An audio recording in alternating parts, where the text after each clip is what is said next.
Welcome to Biography with Plutarch, where we delve into the lives of extraordinary individuals to uncover the essence of their character and the enduring lessons they offer us.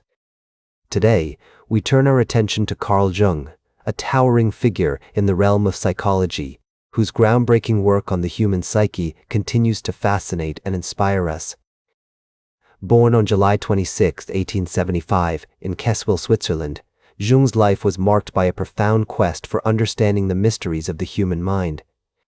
As we embark on this biographical journey, let us begin with the formative years of Carl Jung, a period that laid the foundation for his future accomplishments. His birthplace, Keswil, was a small village nestled between the rolling hills and serene lakes of Switzerland, a landscape that would later influence his thoughts on the collective unconscious. The village, with its charming chalets and picturesque streets, was surrounded by vast fields and forests, providing a tranquil environment for young Carl to explore and develop his imagination. Jung's father, Johann Paul Achilles Jung, was a pastor in the Swiss Reformed Church, while his mother, Emilie Preiswerk Jung, came from a family of modest means. His parents' marriage was marked by a deep sense of duty and responsibility, which would later shape Carl's own views on the role of the individual in society. The Jung family lived a simple life, with limited financial resources, but they valued education and encouraged Carl's early curiosity about the world.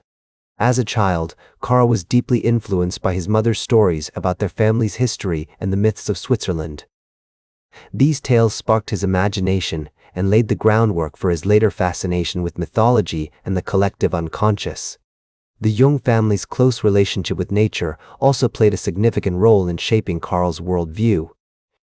He spent countless hours exploring the forests and fields around Keswil, developing a deep appreciation for the natural world and its rhythms. In 1886, when Carl was 11 years old, the Jung family moved to Basel, where his father took up a position as a professor of theology at the University of Basel. This move exposed Carl to a wider world of ideas and influences as he began to attend school in Basel and engage with students from diverse backgrounds. He developed a close relationship with his father's colleague, Professor Wilhelm Wundt, who introduced him to the latest developments in psychology and philosophy.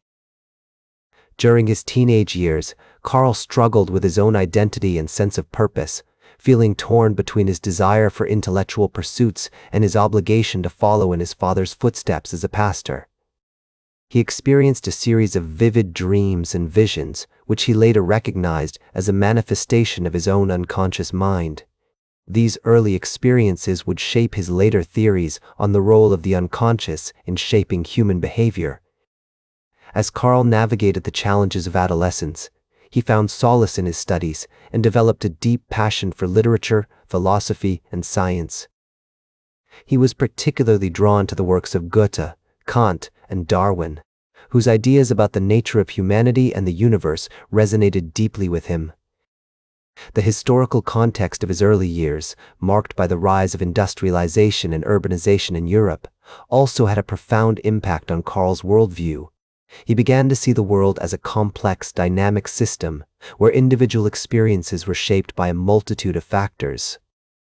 With his academic foundation laid and his curiosity about the human psyche ignited, Jung was poised to embark on a journey of discovery that would take him to the forefront of psychological thought. In 1900, Jung began working at the Bergwelsli Psychiatric Hospital in Zurich, where he was exposed to a wide range of patients and developed his skills as a clinician. Under the guidance of his mentor, Eugen Bleuler, Jung became fascinated with the concept of schizophrenia and the role of the unconscious mind in shaping human behavior.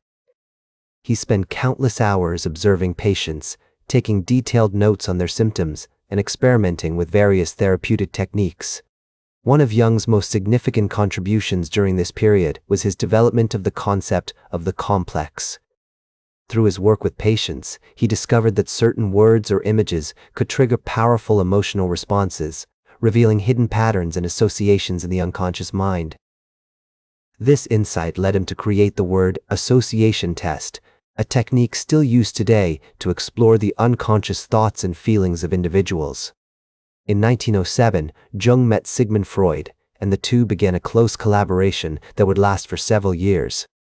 Jung was deeply influenced by Freud's ideas on the unconscious mind and the role of childhood experiences in shaping adult behavior. However, as their relationship progressed, Jung began to develop his own distinct theories, which would eventually lead to a divergence from Freudian psychoanalysis. One of Jung's most famous concepts, the process of individuation, emerged during this period. He believed that individuals had a unique potential for growth and development, which could be realized through the integration of opposites, conscious and unconscious, rational and emotional, masculine and feminine.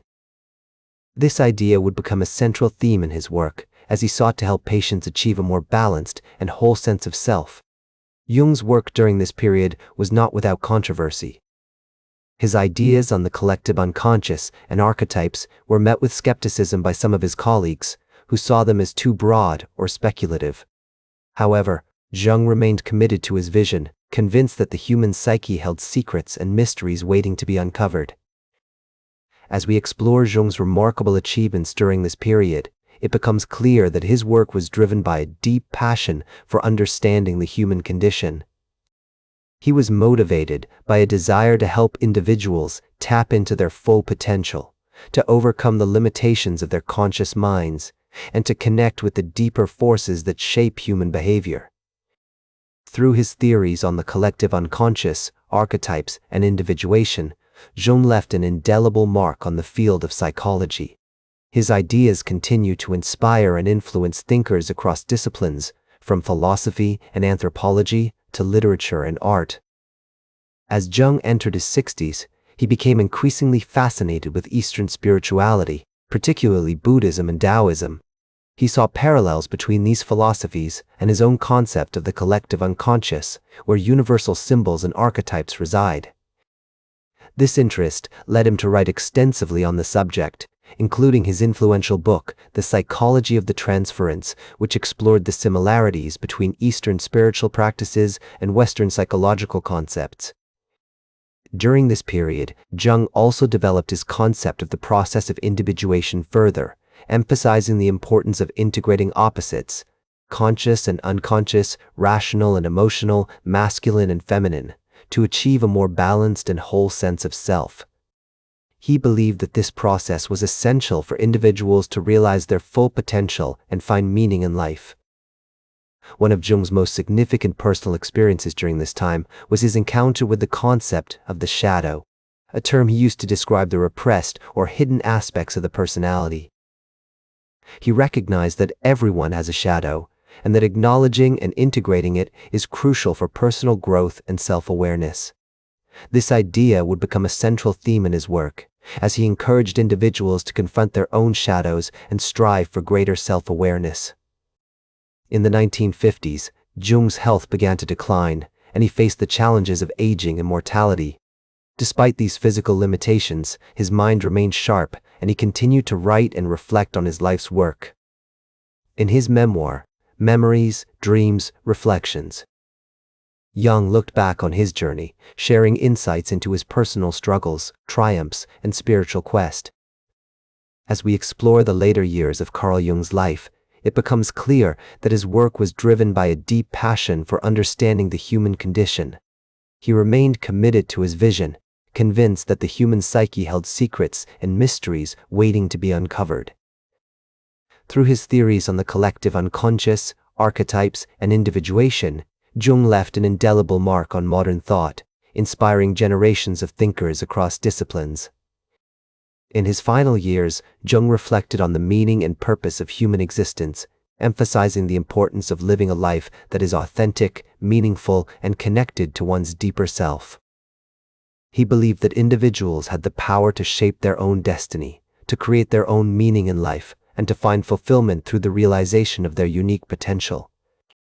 His ideas continue to inspire and influence thinkers today, offering a deeper understanding of the human condition and the mysteries of the psyche.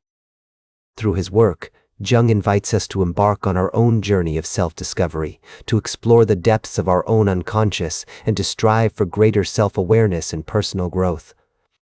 As we reflect on Carl Jung's remarkable life and legacy, we are left with a profound sense of appreciation for the insights he has shared with us. His work reminds us that the human psyche is a complex, multifaceted, and dynamic system, full of contradictions and paradoxes. And yet, it is through embracing these complexities, rather than trying to simplify or reduce them, that we may come to understand ourselves and the world around us more deeply. In the words of Carl Jung himself, the goal of psychological development is to reach a state of conscious awareness, where the individual is no longer controlled by the unconscious, but is able to integrate the opposites and achieve a state of wholeness. As we bid farewell to this extraordinary individual, we are reminded of the enduring power of his ideas and the profound impact he has had on our understanding of the human condition. That's all for today's biography with Plutarch. Remember to like, share, and subscribe. And until next time, remember that understanding the lives of remarkable individuals helps us better understand ourselves.